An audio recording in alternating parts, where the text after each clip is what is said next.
Hello everybody, welcome to my channel. My name is Rachel. We are on A Tale of Two Cities, chapter 25, I believe. I hope everybody's doing well. Yeah, I didn't do last week's video because my hand was a little swelled up. It's still a little swelled up, but not bad as it was. That's my rheumatoid arthritis. Sometimes I have flare-ups. So if you like my content, please subscribe and hit the like button. Get your favorite drink, your candy, or whatever you eat while you're down in pain, or if you don't eat anything, that's fine too. So let's get started. Here we go. The traveler fared slowly on his way, who fared towards Paris from England in the autumn of the year 1792. More than enough of bad roads, bad equipages, and bad horses he would have encountered to delay him, though the fallen and unfortunate King of France had been upon his throne in all his glory. But the changed times were fraught with other obstacles than these. Every town gate and village taxing house had its band of citizen patriots, with their national muskets in a most explosive state of readiness, who stopped all comers and goers, cross-questioned them, inspected their papers, looked for their names in lists of their own, turned them back or sent them on, or stopped them and laid them in hold, as their capricious judgment of fancy deemed best for the dawning republic, one and indivisible, of liberty, equality, fraternity, or death. A very few French leagues of his journey were accomplished, when Charles Darnay began to perceive that for him along these country roads there was no hope of return until he should have been declared a good citizen at Paris. Whatever might befall now, he must on to journey's end. Not a mean village closed upon him, not a common barrier dropped across the road behind him, but he knew it to be another iron door in the series that was barred between him and England. The universal watchfulness so encompassed him that if he had been taken in a net or were being forwarded to his destination in a cage, he could not have felt his freedom were more completely gone. This universal watchfulness not only stopped him on the highway 20 times in a stage, but retarded his progress 20 times in a day, by riding after him and taking him back, riding before him and stopping him by anticipation, riding with him and keeping him in charge. He had been days upon his journey in France alone, when he went to bed tired out, in a little town on the high road, still a long way from Paris. Nothing but the production of the afflicted Gabelle's letter from his prison of the Abbaye would have got him on so far. His difficulty at the guard-house in this small place had been such that he felt his journey to have come to a crisis, and he was, therefore, as little surprised as a man could be to find himself awakened at the small inn to which he had been remitted until morning in the middle of the night. Awakened by a timid local functionary and 3 armed patriots in rough red caps and with pipes in their mouths, who sat down on the bed. "Emigrant," said the functionary, "I am going to send you on to Paris, under an escort." "Citizen, I desire nothing more than to get to Paris, though I could dispense with the escort." "Silence," growled the red cap, striking at the coverlet with the butt end of his musket. "Peace, aristocrat." "It is as the good patriot says," observed the timid functionary. "You are an aristocrat, and must have an escort, and must pay for it." "I have no choice," said Charles Darnay. "Choice? Listen to him," cried the same scowling red cap, as if it was not a favor to be protected from the lamp iron. "It is always as the good patriot says," observed the functionary. "Rise and dress yourself, emigrant." Darnay complied, and was taken back. Okay, I'm kind of confused. It wasn't in the other chapter that he was traveling? Was he traveling to Paris? I'm lost here. If somebody could comment, thank you. To the guardhouse, where other patriots in rough red caps were smoking, drinking, and sleeping by a watch fire. Here he paid a heavy price for his escort, and hence he started with it on the wet roads at 3 o'clock in the morning. The escort were two mounted patriots in red caps and tricolored cockades, armed with national muskets and sabres, who rode one on either side of him. The escorted governed his own horse, but a loose line was attached to his bridle, the end of which one of the patriots kept girded round his wrist. In this state they set forth, with the sharp rain driving in their faces, clattering at a heavy dragoon trot over the uneven town pavement, and out upon the mire-deep roads. In this state they traversed without change, except of horses and pace, all the mire-deep leagues that lay between them and the capital. They travelled in the night, halting an hour or two after daybreak, and lying by until the twilight fell. The escort were so wretchedly clothed that they twisted straw round their bare legs and thatched their ragged shoulders to keep the wet off.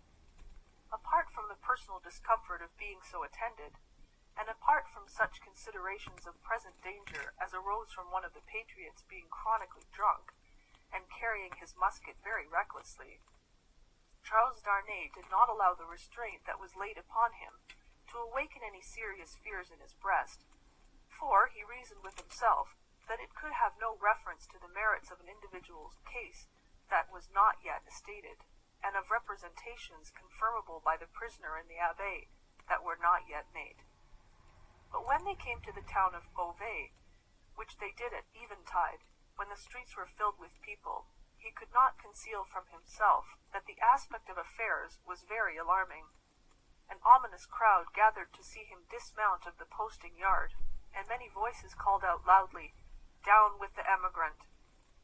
He stopped in the act of swinging himself out of his saddle, and resuming it as his safest place, said, "Emigrant, my friends, do you not see me here in France of my own will?" "You are a cursed emigrant," cried a farrier, making at him in a furious manner through the press, hammer in hand, "and you are a cursed aristocrat."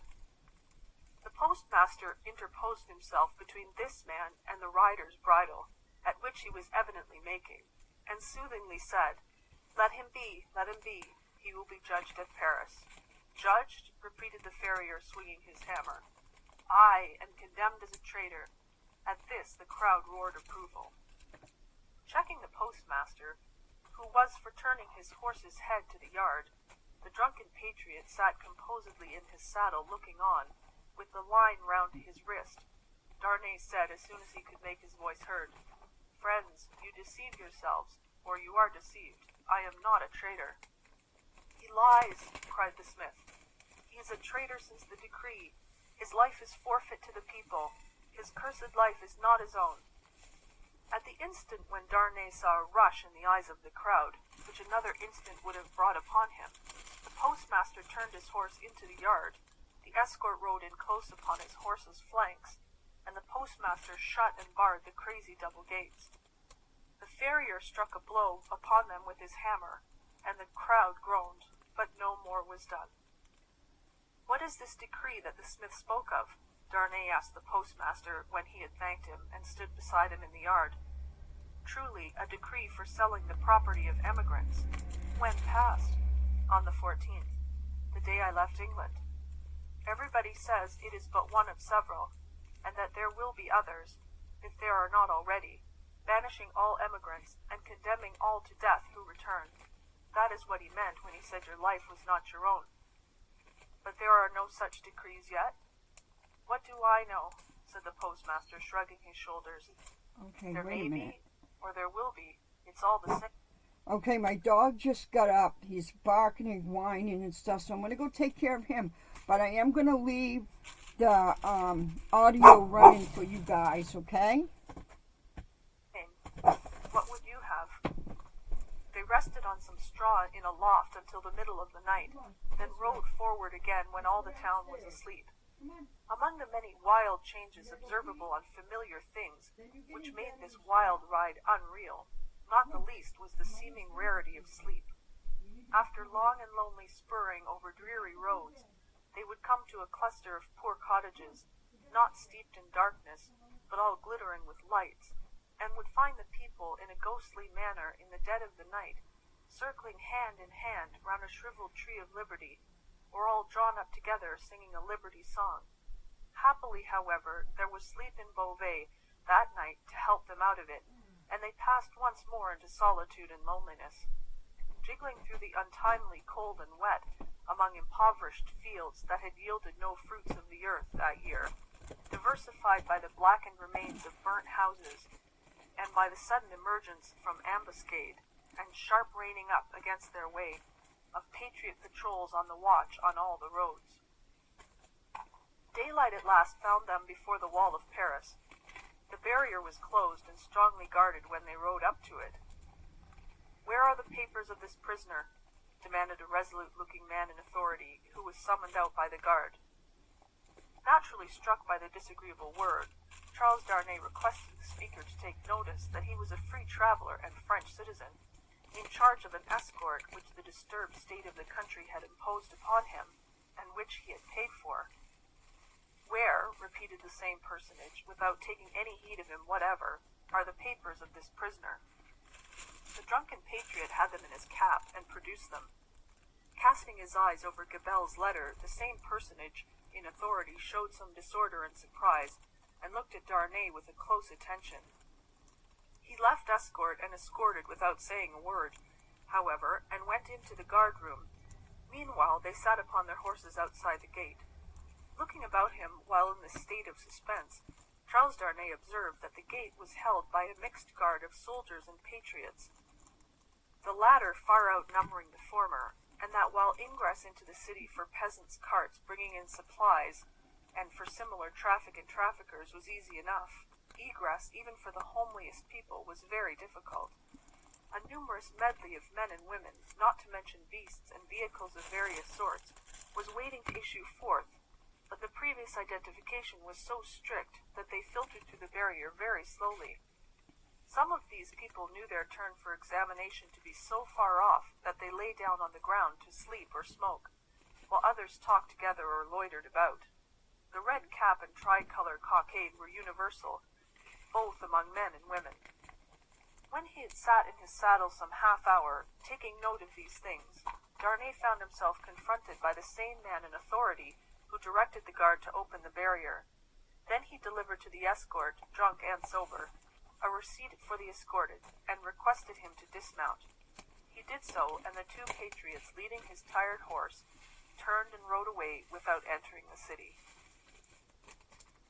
He accompanied his conductor into a guard-room, smelling of common wine and tobacco, where certain soldiers and patriots, asleep and awake, drunk and sober, and in various neutral states between sleeping and waking, drunkenness and sobriety, were standing and lying about.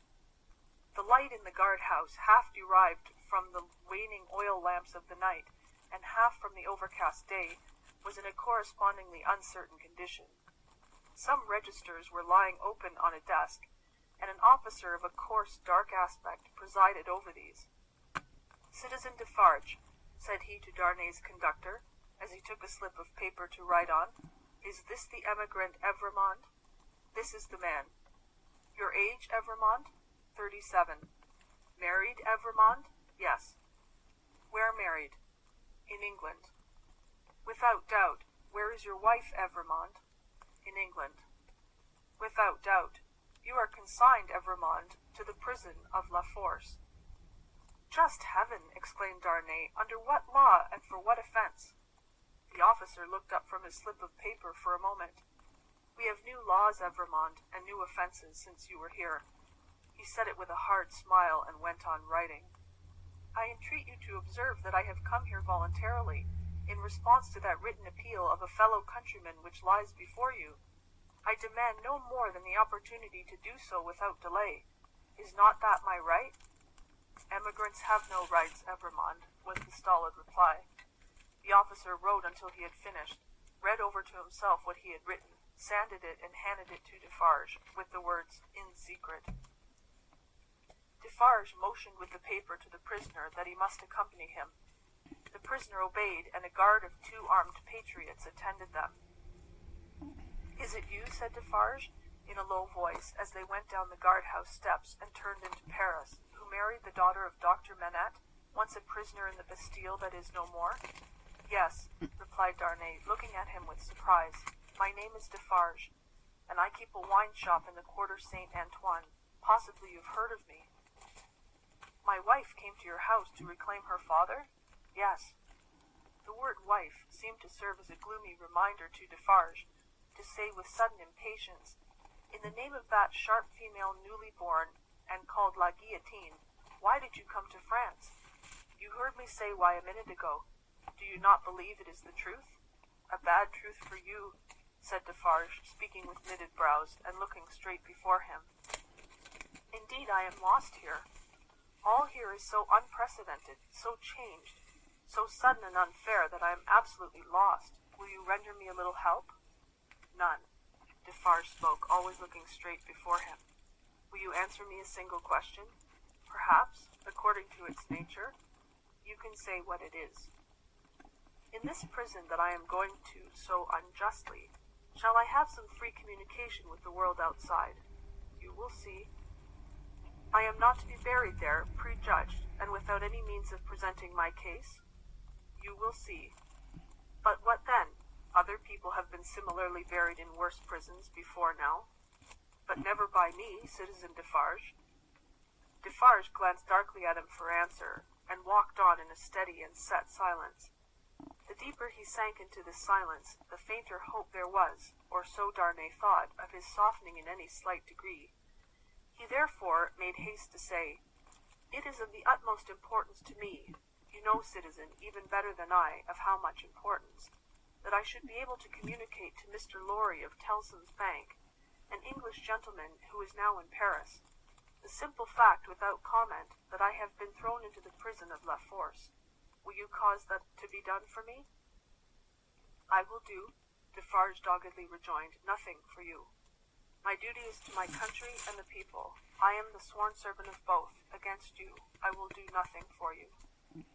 Charles Darnay felt it hopeless to entreat him further, and his pride was touched besides. As they walked on in silence, he could not but see how used the people were to the spectacle of prisoners passing along the streets. The very children scarcely noticed him. A few passers turned their heads, and a few shook their fingers at him as an aristocrat. Otherwise, that a man in good clothes should be going to prison was no more remarkable than that a laborer in working clothes should be going to work. In one narrow, dark, and dirty street through which they passed, an excited orator mounted on a stool was addressing the excited audience on the crimes against the people of the king and the royal family. The next few words that he caught from this man's lips first made it known to Charles Darnay that the king was in prison, and that the foreign ambassadors had one and all left Paris. On the road, except at Beauvais, he had heard absolutely nothing. The escort and the universal watchfulness had completely isolated him. That he had fallen among far greater dangers than those which had developed themselves when he left England, he of course knew now. That perils had thickened about him fast, and might thicken faster and faster yet, he of course knew now. He could not but admit to himself that he might not have made this journey if he could have foreseen the events of a few days.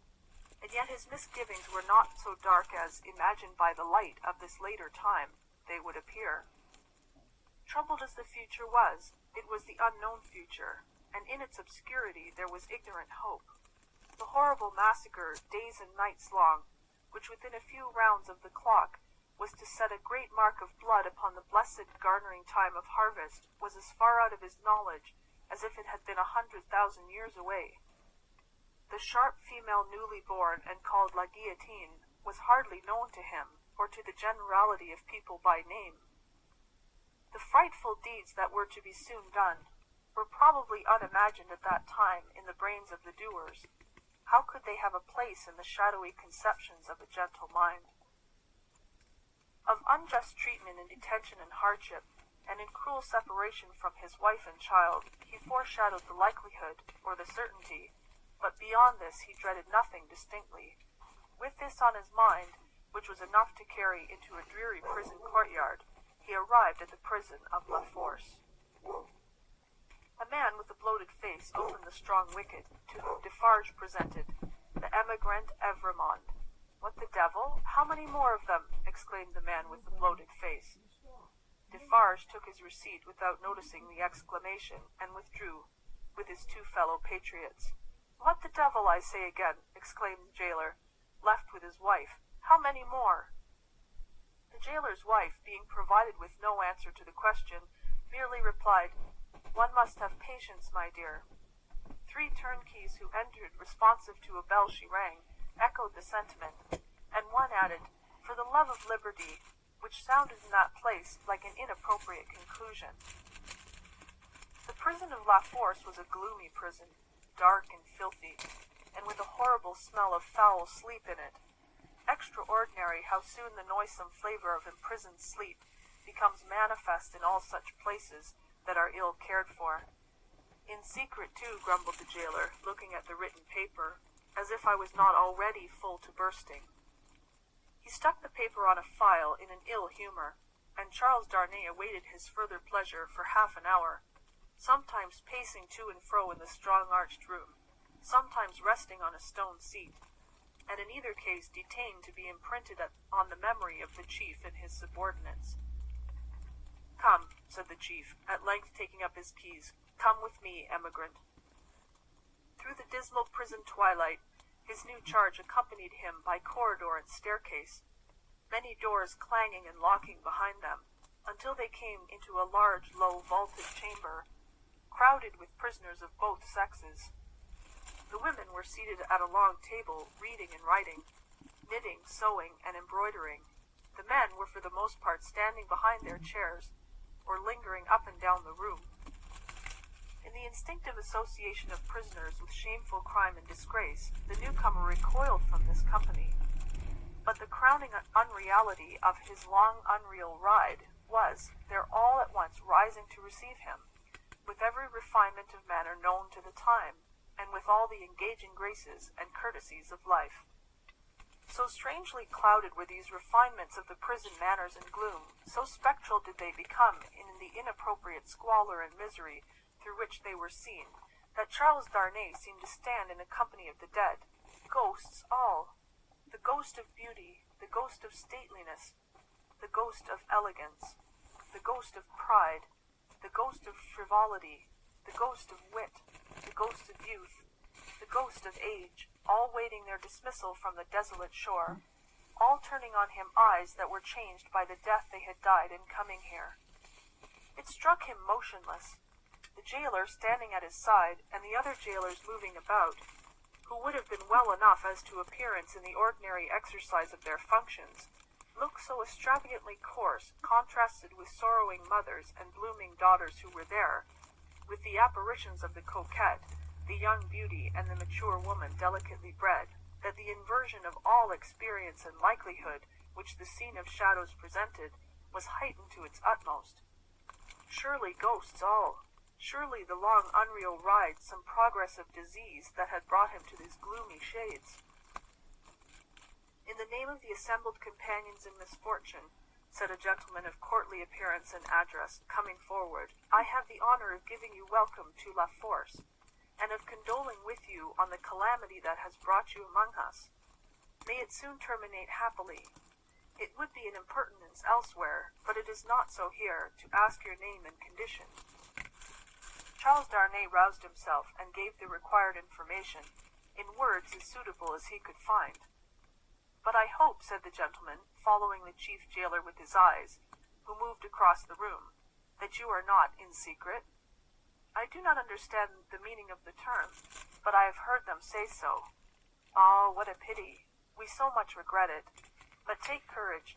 Several members of our society have been in secret at first, and it has lasted but a short time." Then he added, raising his voice, "I grieve to inform the society, in secret." There was a murmur of commiseration as Charles Darnay crossed the room to a grated door where the jailer waited him, and many voices, among which the soft and compassionate voices of women were conspicuous, gave him good wishes and encouragement. He turned at the grated door to render the thanks of his heart. It closed under the jailer's hand, and the apparitions vanished from his sight forever. The wicket opened on a stone staircase leading upward. When they had ascended 40 steps, the prisoner of half an hour already counted them. The jailer opened a low black door, and they passed into a solitary cell. It struck cold and damp, but was not dark. "Yours," said the jailer. "Why am I confined alone?" "How do I know? I can buy pen, ink, and paper. Such are not my orders. You will be visited and can ask then. At present you may buy your food and nothing more." There were in the cell a chair, a table, and a straw mattress. As the jailer made a general inspection of these objects, and of the four walls before going out, a wandering fancy wandered through the mind of the prisoner leaning against the wall opposite to him, that the jailer was so unwholesomely bloated, both in face and person, as to look like a man who'd been drowned and filled with water. When the jailer was gone, he thought in the same wandering way, "Now am I left as if I were dead?" Stopping then to look down at the mattress, he turned from it with a sick feeling, and thought, and here in these crawling creatures is the first condition of the body after death. 5 paces by 4.5, 5 paces by 4.5, 5 paces by 4.5. The prisoner walked to and fro in his cell, counting its measurement, and the roar of the city arose like muffled drums, with a wild swell of voices added to them. He made shoes. He made shoes. He made shoes. The prisoner counted the measurement again and paced faster, to draw his mind from him that latter repetition. The ghosts that vanished him the wicket closed. There was one among them, the appearance of a lady dressed in black, who was leaning in the embrasure of a window, and she had a light shining upon her golden hair, and she looked like— "Let us ride on again, for God's sake, through the illuminated villages, with the people all awake. He made shoes. He made shoes. He made shoes. 5 paces by 4.5. With such scraps, tossing and rolling upward from the depths of his mind, the prisoner walked faster and faster, obstinately counting and counting, and the roar of the city changed to this extent, that he knew in the swell that rose above them. End of In Secret. Okay, that's the end of chapter 25. I don't know where it's going because it's still on book 2. I'm not sure. I don't remember. I thought he was going on a journey.